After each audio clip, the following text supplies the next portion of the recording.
I am joined by Justin Garcia. What a treat it is for him to be here. He is with the Bucks Radio Network, of course. Justin, look, I don't want to be the bearer of bad news or overreactionary guy, but 3 for 10, man. This Dame thing, this Dame thing's not working. That's yeah, that's what I left thinking too. Like, I mean, it's great to see Dame, but he's going to hit more than 30% of his shots, right? Like, this is and also 14 points isn't going to cut it. Like, we were kind of hoping you and Giannis would combine for 60, especially in a preseason game. I mean, 75 of the best players in the world, and he was named on the list. And I'm thinking Grayson could have got me 3 for 10, So this is obviously a big deal. Damian Lillard is a Milwaukee Buck. How did you first hear about it? When did it become because it's still watching this game on Sunday and every preseason game and then regular season game that we'll watch, there's going to be a moment of, oh my God, Dame's a Buck. We've been a franchise and a fan base in a state that's always wanting to trade, make the massive swing, and they never do. And the Bucks went out and did it, and it's still kind of hard to believe.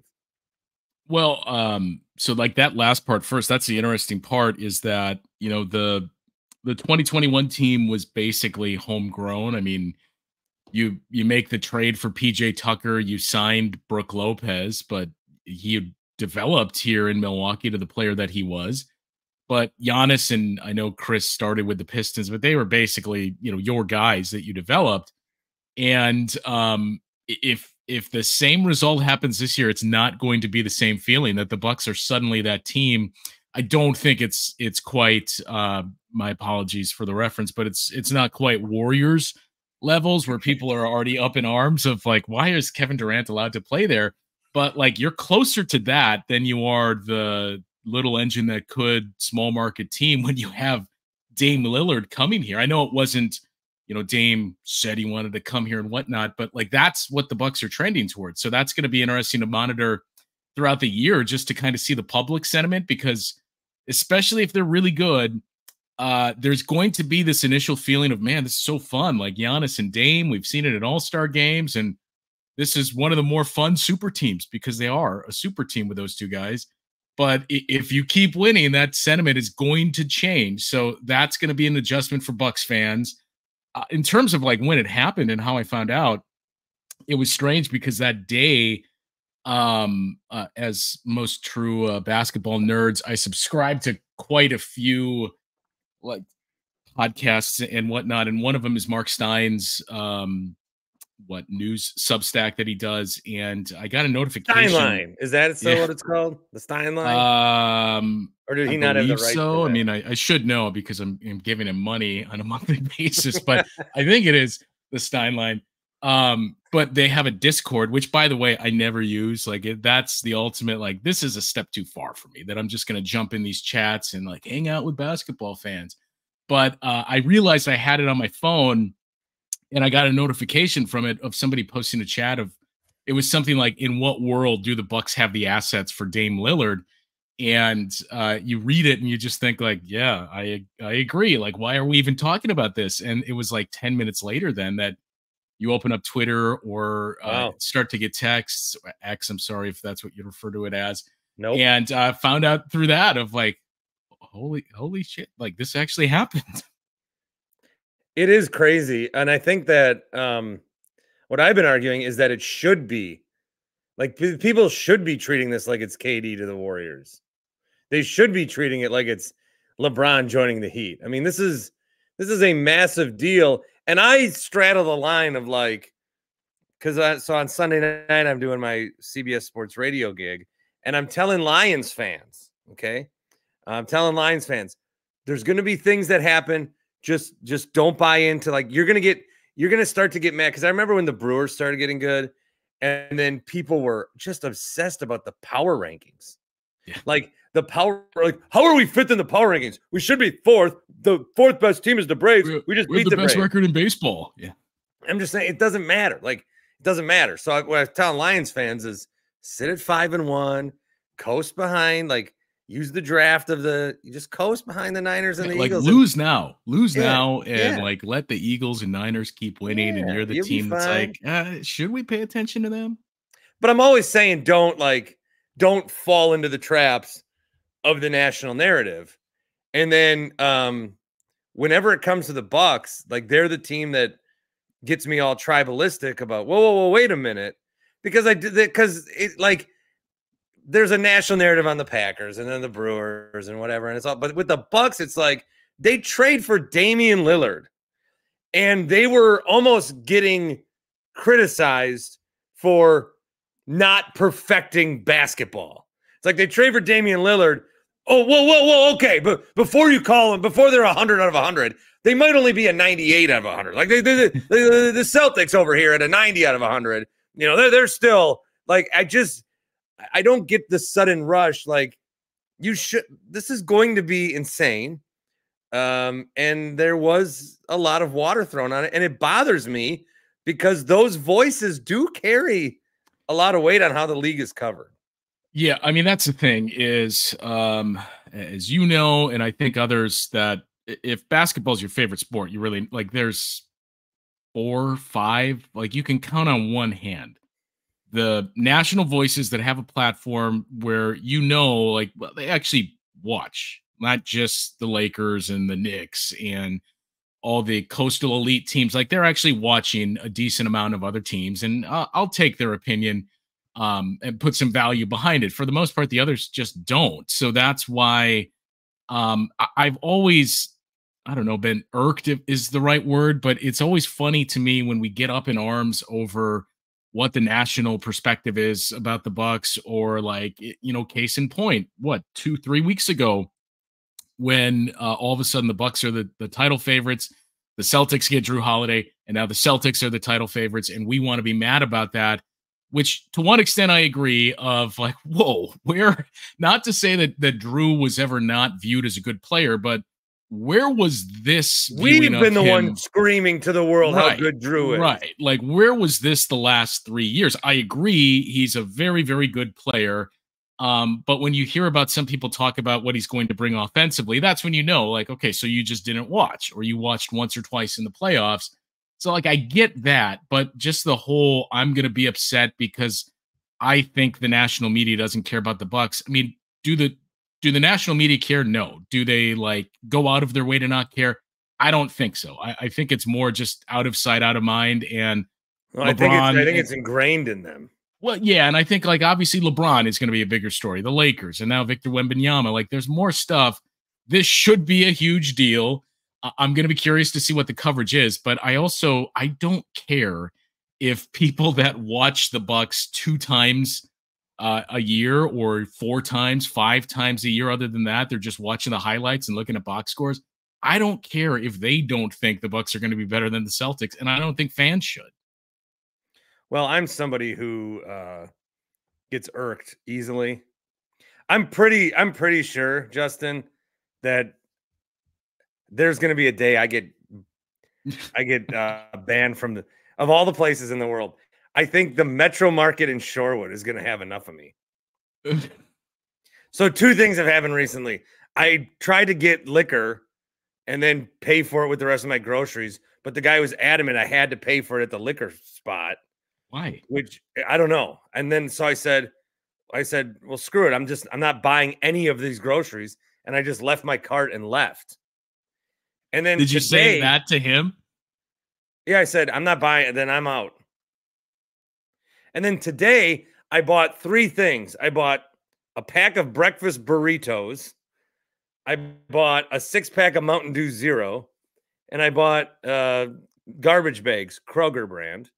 And I left after the self-checkout and my cart stopped. 3 items.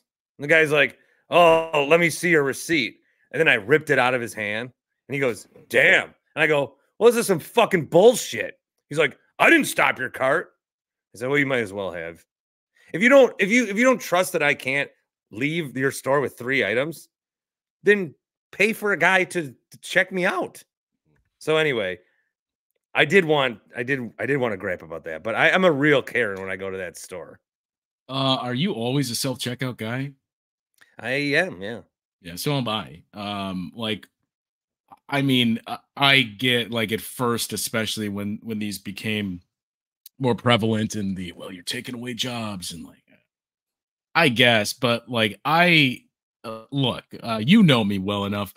I don't think I'm like an intimidating guy, but I also don't want to be approached and as many interactions that I can limit throughout the day, especially, during the season, I'm pretty busy. So when I go to the grocery store, I'm usually like listening to content or podcasts or something else that I have to work on. And it's just my way of knowing, like, hey, this is how I can budget my time. So the more I can limit not having to engage in small talk and like, hey, how about that weather? Or do you see it's supposed to snow next week? Like, Yeah, that's it. no, like There's no yeah, positive of that in my life. It's a right. Like, negative. no, I'll find out when it snows next week or when I open up the weather app. Like, I don't need you to remind me. So if I can limit that, I do. So for that reason, I go to the self checkout all the time.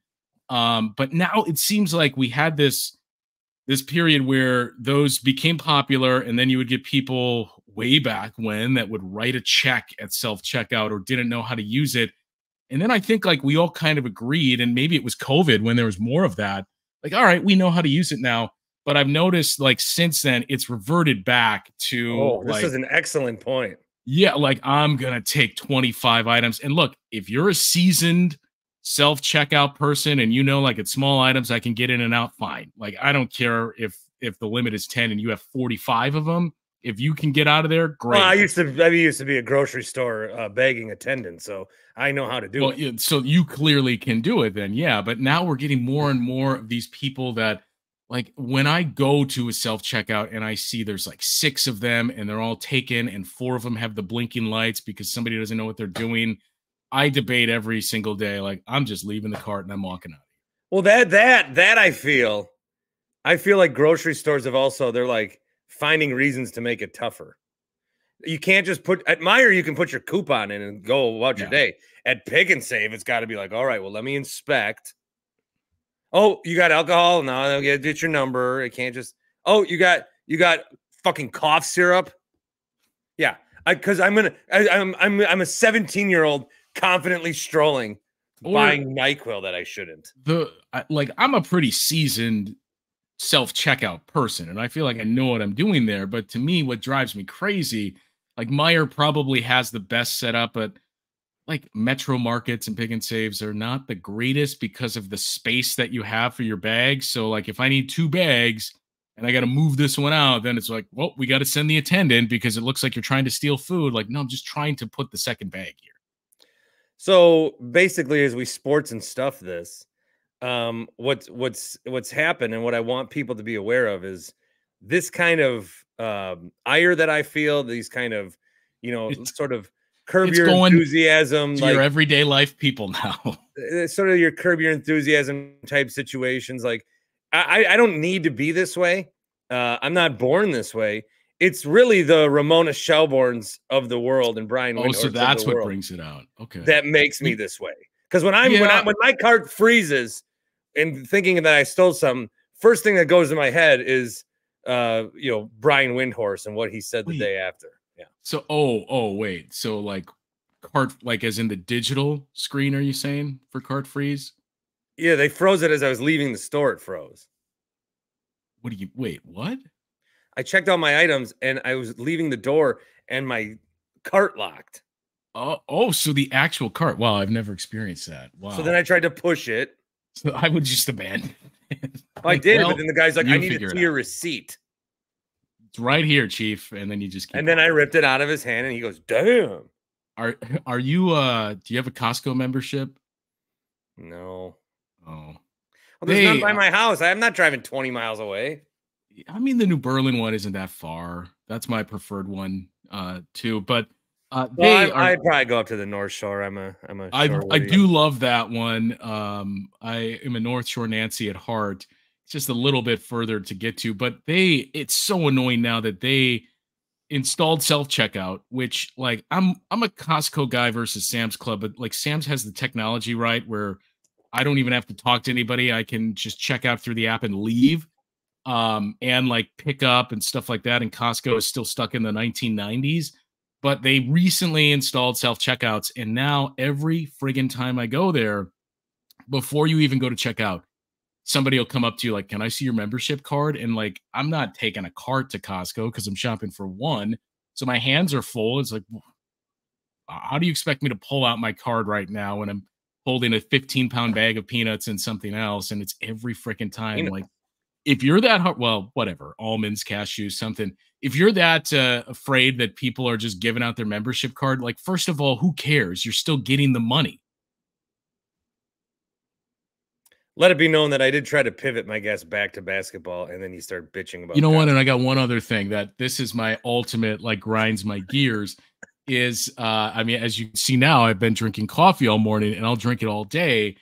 And when I get coffee, I just get black coffee. That's it.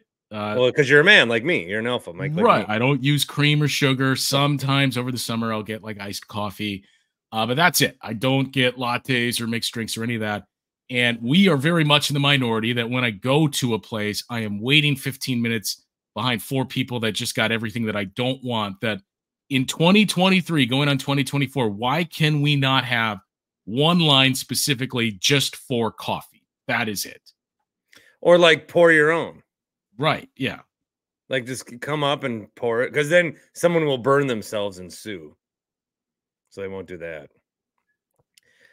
Can we talk about the Bucks?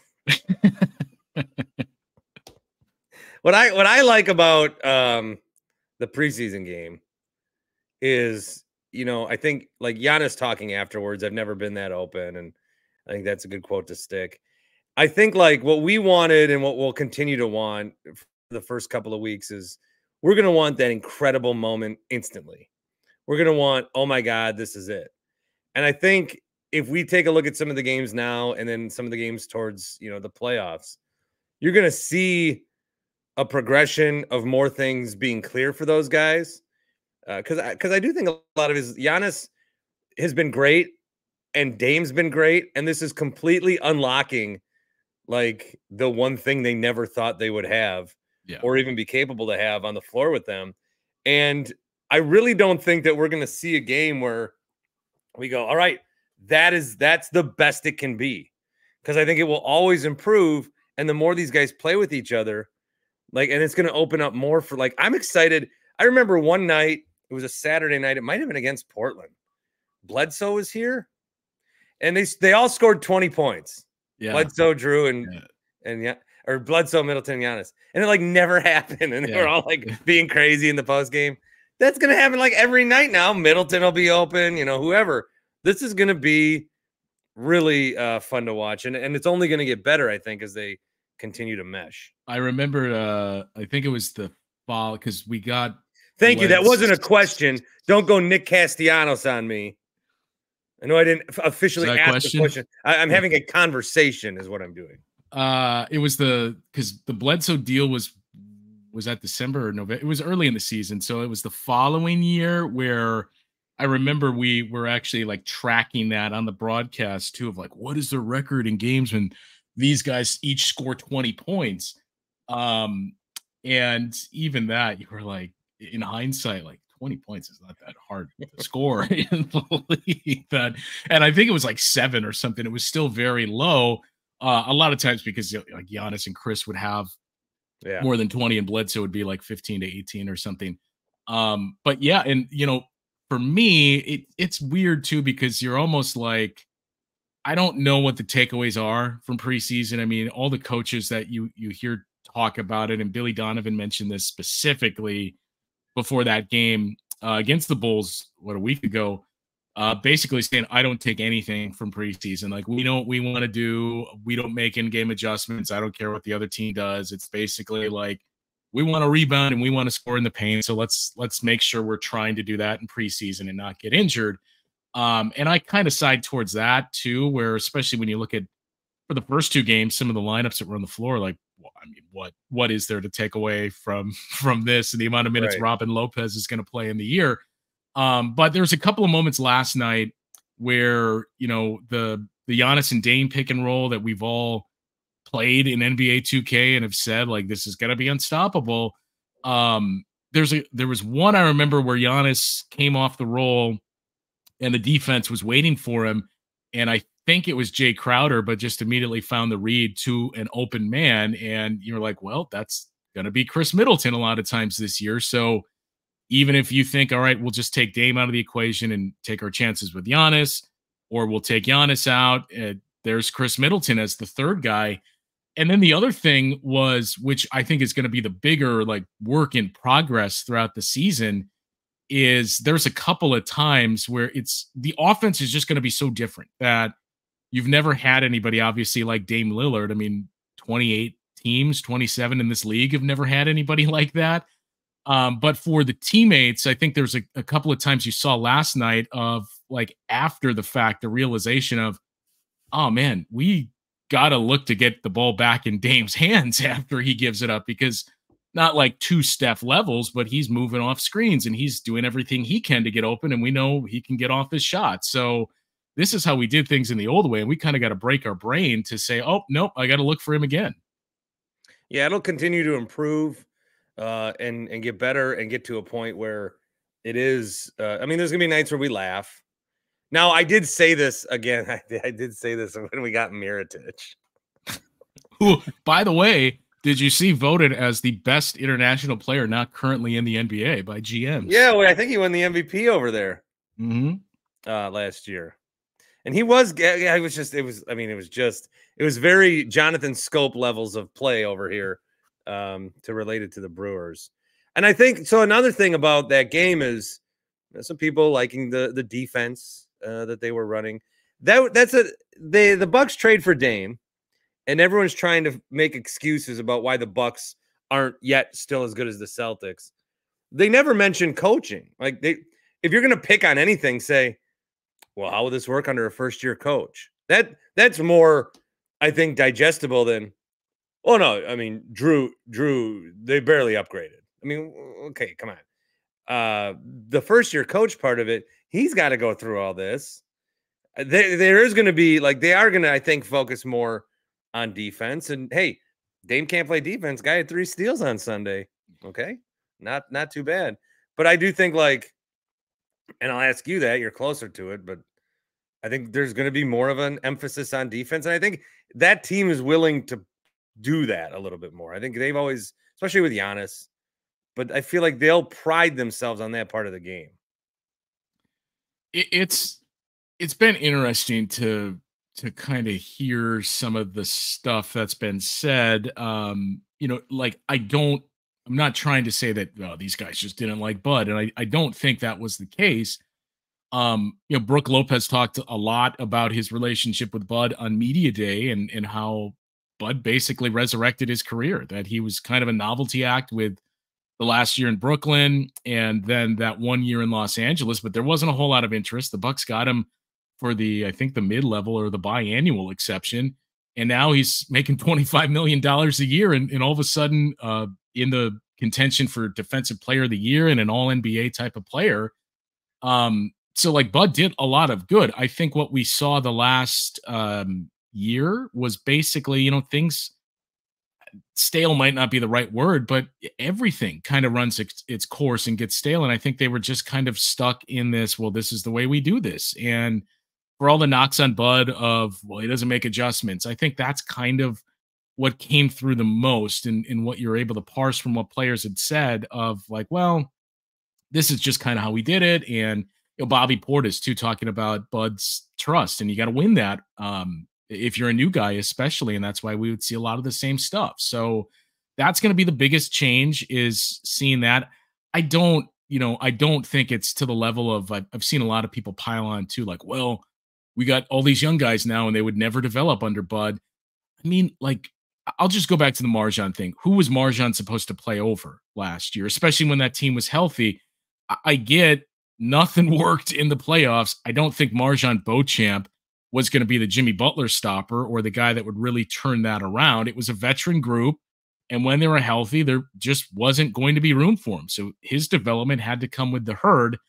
And this year it's a little different, where you're somewhat set, but I do think there's some big opportunities for Marjan and specifically Andre Jackson and those young guys. But the Bucks also, when we talk about developing young guys, go through year by year and what those young guys actually were. That it's typically one guy that was at the very end of the first round or a second round pick that ideally they can become a rotational piece, right? Like we're not talking about, well, we have this lottery talent that it just never came to fruition here in Milwaukee because of those trades and their success and where they were drafting. They weren't getting that talent. So I do think that label is a little unfair that we've placed on Bud. This year, it's a little different with the volume of guys. And, Marjan in year 2, the promise that he's shown. Andre Jackson, I know, like, not in terms of their overall game, but his profile and everything around that reminds me somewhat of Malcolm Brogdon, where there was a red flag with Brogdon. It's the knee issues and the health. With Andre Jackson, it's his ability to shoot the basketball, but played for a top-tier program, played in big moments in college, had a lengthy collegiate career. And already in the preseason, you can see, well, this guy just seems like he knows what to do and isn't going to make mistakes. So that to me is going to be the big part for Adrian Griffin, is what happens with those young guys. A lot of it is going to be at the herd level, I would assume, but just how you continue to sprinkle them in. Because if you were going to nitpick something, I think it would be previously, we would see those flashes of guys, and certainly when injuries would occur, they'd have that opportunity. But then once you're back to full strength, it didn't seem to be this, like, I liked what I saw there, let's see if we can continue to get a little more. It just kind of been, well, we're just shutting off the hose now because like it we're never back happened, to full yeah. strength. Right. Yeah. Like it never occurred. I think, this isn't like why they did it, but I do appreciate the kind of reinvigoration, like, of the fan base. It's really, so the Brewers, again, they do this. They're trying to be competitive every year. I won't say the phrase, but they're trying to be competitive every year. And they think like that is the best way possibly to win a championship in baseball. Maybe it is, but it is not the best way to keep the engagement levels high. So one of the things I've said is, you look at some of these seasons that like are crazy, where the fans are going nuts. A lot of times the most passionate fan bases you get are when teams were bad for a little bit and then get good. When you're always good, like, what was this season going to be? It was going to be a lot of going through the motions for everybody. We know where we can get with this team. We're going to wait until the playoffs. Even last year, I said last year was just a dress rehearsal for the big show. And then the big show was a flop against the Heat. This year, though, you've taken, if you're going to be a good team like this and reinvigorate the fan base and keep, like, you have to do something this crazy, like when the Warriors got KD or whatever. This is just the amount of people talking about the Bucks that normally wouldn't. The amount of people that I've talked to, like, hey, I want to get to a game or whatever. And the Bucks will make money hand over fist with this, which they are a business. So good. That's, they're going to put money in. They want to get money out. But it is going to be like every game went from a thing to an event very, very quickly. I think all because of one guy. Yeah, I mean, even if, let's say, they don't make this trade and they run back the same group and they finish the regular season with the best record or the second best record in the East, you would be interested in the team. You would certainly see a lot of interest in even like a 12-game win streak or something would just be you would show up when they play the Celtics, when they play the Heat in those big games. But now it's, well, I mean, they're playing the Magic. It's a cheap ticket, and I want to see Damian Lillard. That there's going to be that interest all throughout the year. And the other thing is, you mentioned Adrian Griffin, and if you're going to try to pick holes in the Bucks case versus the Celtics, nobody's really mentioning Adrian Griffin. I do think this trade actually helped him, because if you didn't make that deal and you just ran back the same group, you run the risk of becoming stale very quickly. And, I think Giannis's comments were certainly calculated. I know he said, hey, I make those comments every year. But from the moment he made those, I took that as, I like this group that we have. I know we can be competitive with this makeup of these four guys, myself included. but like, what's the plan in 2 years? Because we can't just keep running this back with Brooks' age and, you know, Drew and Chris, both older than me as well, that I took that as, all right, you know, this will work for a year or two, but what's plan B? And what are we doing when we have the decisions to make 2 years from now? And if you didn't make this trade, you have a new coach, you have the same group, you basically changed nothing other than Adrian Griffin. If you get off to a slow start, the conversation immediately shifts to Giannis and what's happening with him. You're below 500, let's say, for the first 20 games, or it's just not what you would expect. You got that going on. You have pressure on your teammates because they're thinking, well, what's going to happen with Giannis? And then also it starts to shift to Adrian Griffin, and the conversation would then become too, like, is Giannis going to leave because the Bucks picked the wrong coach? Now all that's out the window, that all the attention is going to be on, I want to see how this works with these two guys. Yeah, and I think it's somebody was like, oh, this isn't no good. This is a rental. Like, this is going to be a thing for a while. And like Giannis basically said, I'll sign. Like, he said the phrase, I'll sign next year, whether you read a lot into that or not. I think this is going to be a thing where why this is unprecedented, like in basketball, to actually get these two guys. And that picture the Bucks put out the other day with Kareem, I mean, that was amazing. I just like, this is great. Obviously, you would want to win a championship when you have these kind of guys. I did say if they win, if this is the duo, if they're here for the next 4 years, and I can pick the year I want a title, I need it now. I want the title now. But we'll see. I think it's going to be a fun ride or whatever, however long it lasts. And it's gotten me jacked up for games and nights where I think a lot of us, no matter how big a Bucks fans we fancy ourselves, would have been going through the motions. Well, and not only that I agree with that last part, especially somebody who has to host an hour-long post-game show after the radio broadcast, which can be difficult at times if you're playing like the Charlotte Hornets in February and you just won by 35 points. So this will certainly help there. And also, it coincides with the league also saying, we recognize we've had a problem with the regular season, so we got to do things. I'm still curious to see the in-season tournament and how much that changes things. So the Bucks put out their list of theme nights.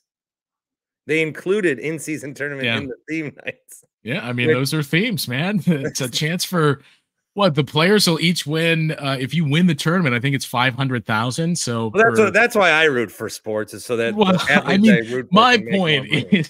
my point is more of the competition that you'll see in those games. Now, $500,000 would certainly make a large difference in any of our lives, but for Giannis and Dame and those guys and Brooke, I mean, great. I'm not going to turn it down, but for like younger guys, you're going to see that competition in those nights.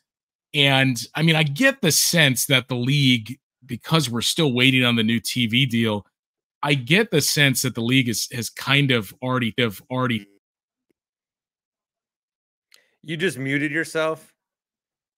You muted yourself, Justin. You muted yourself. Stop. Can you see me? Why are you still talking? You muted yourself. You turned the volume off of you. Now, perfect. Long story short. Technology. So now I'm no different than somebody at the self-checkout. But I do think the league is basically, by the way, that's teams. all staying. That's all staying in. What were you saying? How did you not notice that I was waving my hands?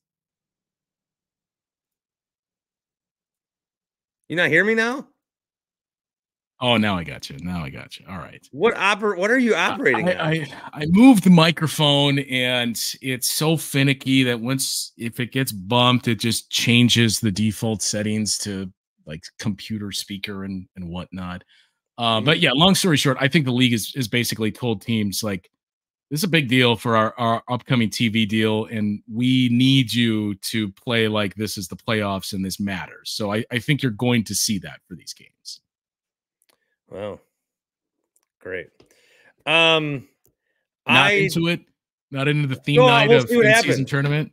We'll see what happens. I think the fact that we'll be talking about basketball in a different way in November is probably healthy. But what I think is Adam Silver saw a design with soccer in England. Yeah.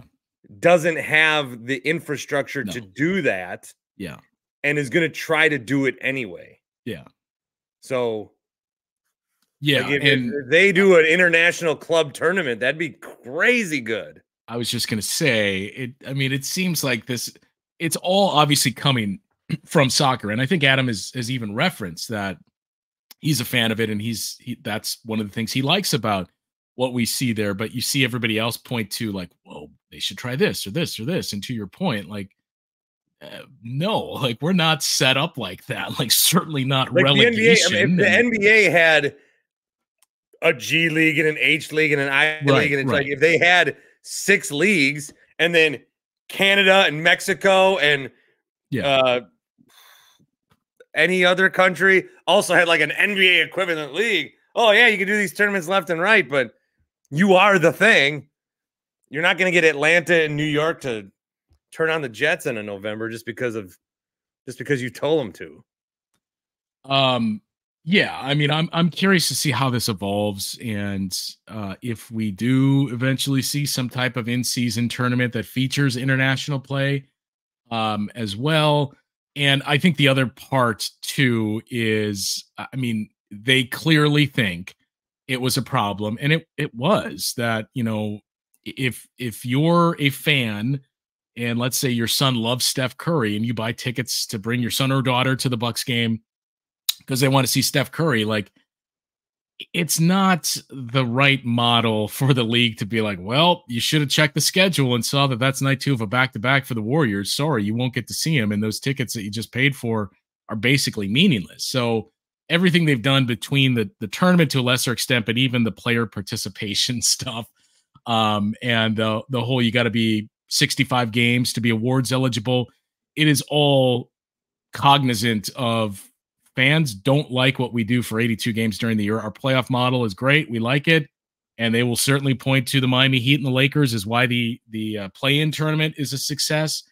But it's really like mid-December through the All-Star break that you have this issue with a lack of interest. And if your best players aren't playing, and if guys are basically, you know, injuries occur, but if you're not seeing your best players on a nightly basis, then it becomes a problem. So I think they have basically told you this is a problem and we're trying to fix it. Even the reports from last week that one of the memos was telling players, this is an 82 game season. So you need to approach this as 82 is the number and not 2/3 of that.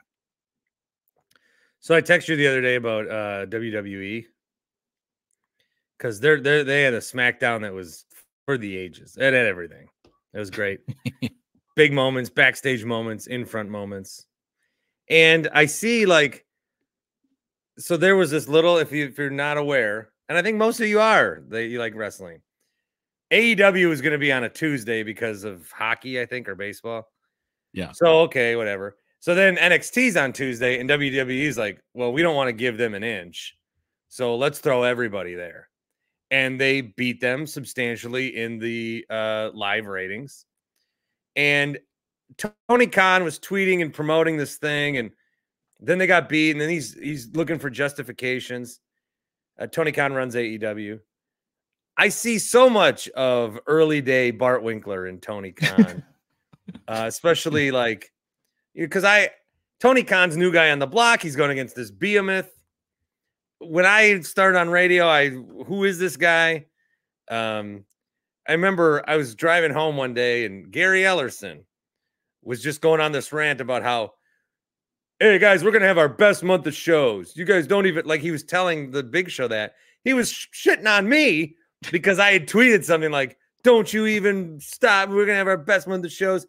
And then, you know, I'm just guy and I'm going against people that have been in the business in town for 30 years, and I'm throwing any shot that I can. And that's what Tony Khan's going through. Basically, his insecurity is making him look like a jackass. And I've been there, and so I feel for him. I think the product's inferior, but I feel for him. So I loved AEW when it started, and I've been to, when they've come to Milwaukee, I've gone to every one of those events, but the most recent one, because the last 12 months, maybe 15 months, it has clearly been inferior. I think a lot of it, if we can be armchair psychologists here, I mean, it seems like Tony Khan is just taking on too much. Some of the tweets from last week also make it seem like he has not fully processed what he hinted at going through last year, and maybe he needs to step away and address that. Because, like, imagine Triple H tweeting out, like, I almost died due to that heart ailment, a year ago, and on my deathbed, Tony Khan signs Adam Cole and Bryan Danielson, and that's when this became personal to me and not business. Like, I get you're a fan, you're passionate, you seem to care about your wrestlers, but, like, you're also the CEO of a company, and you can't work like that. You can't present yourself like that publicly. And I think the biggest problem they have too is, you know, when they first came along, it was nice because it was an alternative. I lived through the TNA experience. I didn't watch TNA because I knew after like one showing, like, well, this isn't Remember when they anything. moved to Monday nights? Yeah, and the Hulk Hogan thing too. And it took one episode of, yep, this isn't for me. But like AEW was different. They had a billboard in Times Square. They did. People forget.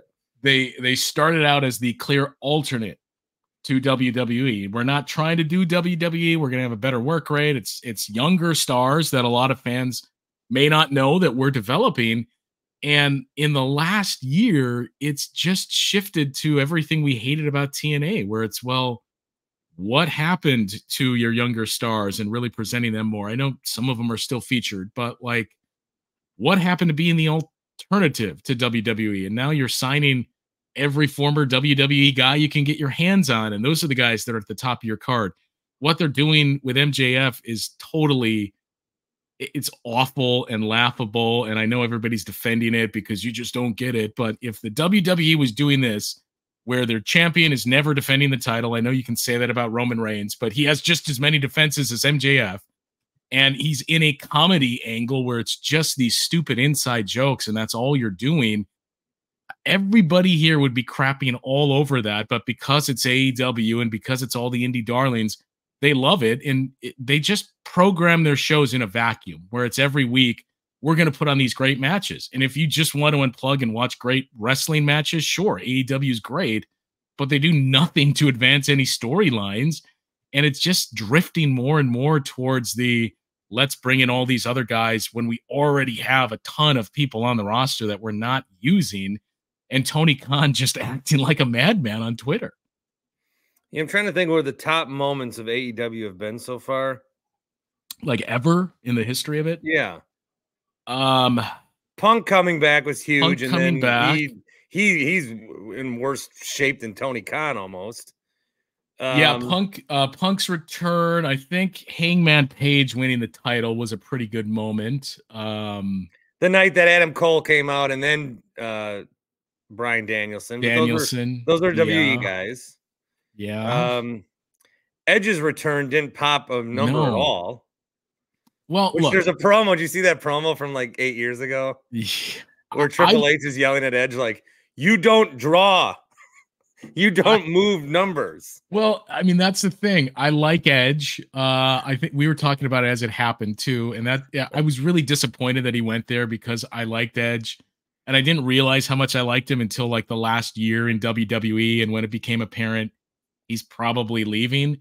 But like even that last run, like Edge just isn't a draw. I liked him, but he's not going to move the numbers. He's not going to sell tickets and advance your ratings. He's just kind of, a guy, I think is how he's viewed. And I didn't expect him to do anything massive for AEW. I think it was funny too, all the shots that you see of Edge coming out. And we saw the difference last week on the show too, realizing well, I don't have to run to that side because that's where the hard cam is and nobody's sitting there. And all the AEW fans getting in their feelings too of like, well, it's a hard cam. WWE does the same thing. I've been to both shows. Like WWE still has fans on the hard cam side. You're just not sitting with the hard cam. Like some of these shots of the crowd, it's jarring. And that's like the other big problem is Tony has nobody there. I'd assume it was Jeff Jarrett that was going to help him with it, but nobody there that like seems to help him out with running the business side of things for a wrestling company where, you know, each of the times that I did go to an event here, I get like the interaction and just the overall, like the vibe in that building had gone down each time. There were lesser fans, fewer fans each time. And you're seeing that in some of the cities that they're running, that the crowds are a lot smaller now. They just keep going to the same cities over and over too, that you're killing Plus, those Giannis towns. almost busted his leg. Giannis did that. And now like the other thing too is like they made the panic move when they don't push tickets that they do everything you'll see from local clubs too of like, well, 2-for-1 tickets this day. So now your fans know, well, there's no point in buying tickets immediately if I could wait until the week of the show and get them 50% off. Yeah, like what the Brewers did in the playoffs. Buy tickets for $50 when we think we're playing the Cubs. Then the Cubs are out, and all of a sudden, Pato buys 5,000 tickets for free. It was so almost jarring to me that last week, the amount of times they were pushing ticket sales on the broadcast for playoffs where you're thinking like, do we really need to drum up interest in playoff tickets? And well, because that's the thing, it's year in and year out. Well, and that's what I was going to say is like, you know, you think back to the first 2 or so years and it was still like, man, I can't believe the Brewers in the playoffs. And now I think the fan base is just kind of over it, where it's like, well, we get to the playoffs, but I'll be interested and I'll buy tickets when we get to the LCS. I think that's where it is. All right. Well, thanks for your time. I don't really have a good way to sign off. You have a busy life. I'm going to take a nap. I could get real into the weeds with you on AEW and WWE. I think that's what the fans want. One company, like I want to be sports entertained. I think I want to see good wrestling matches. The whole reason I got into wrestling, I never watched it as a kid. I got into it as a 25-year-old because I saw Shawn Michaels and Undertaker at my buddy's house. So I'm like, this is amazing. Must watch this. I sift through all the bad. And sometimes there's 90% bad, but the 10% is so good, you stay with the good. One company is focused on sports entertaining. The other is trying to get five-star ratings a night from some guy everyone claims they don't like, but it bows down to at every turn. The whole company exists to get 5-star ratings. 5-star matches, and it's not even a thing. Like, it's arbitrary, and it's not like... The AEW is promoting this week some match with Kenny Omega against some guy I've never heard of. Build him up. Don't assume that your audience also follows, like... Well, that's the other thing, too, Japan. with all the Ring of Honor stuff, too. Like, oh, my God, it's this group. Like, do you think I watch Ring of Honor? Like, there's so many hours of wrestling every week that you think I'm really watching that stuff? I watch Raw and SmackDown and sometimes NXT. You think I've got an intricate history of the Bullet Club just at my steady? No. Who's your favorite guy in AEW? Who is? Yeah. Fuck. It's pretty rough. I mean, I think MJF. Oh, really? So I would have said that like 6 months. I would probably say Ricky Starks now, just because I think MJF, it's either he has really, really bad instincts or like Tony is even worse at booking shows than we think, because like this has been brutal since MJF. I like Wardlow's build up to beating MJF, and then they like sent him on a year-long vacation. Yeah. Yeah. There's just so much more, and I would have never thought I would say this 12 months ago. There's just so much more that I enjoy about WWE than AEW. Yeah, who's my favorite guy in WWE? Fuck, where do I begin? Yeah. Kevin, Sammy, LA Knight, yeah, the Bloodline, Cody. I'm all of a sudden cool I'm totally again. Into the Cena run. Oh, Randy's coming back soon. I am not into the, like, for one, I did watch wrestling as a kid. I had friends as a kid. I suppose I should preface with that. But I did watch wrestling as a kid, and I was just never into the whole Cena thing. I hated it in I real wasn't either. time. I'm like a 1-year convert of liking Cena. I hated it in real time, and it's even worse now because he's just playing a caricature of John Cena from the I early don't like when 2000s. he's like, "Can you see me? Yeah, Can you see?" I don't like goofy facial expressions. he's in on the joke. That Yeah. he is a little overboard, yeah.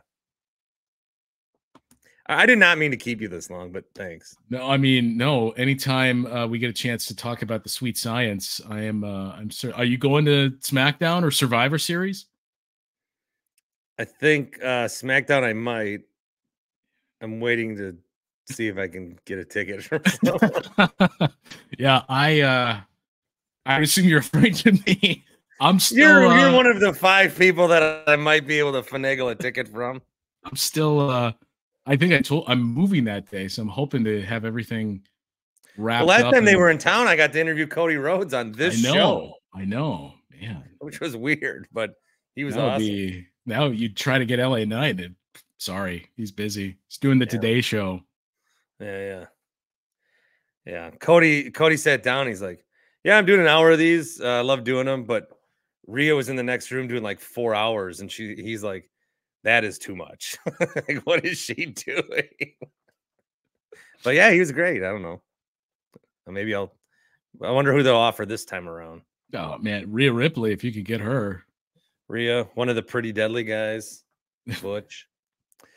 All right, Justin Garcia. Listen to his post games and then come and find mine after his.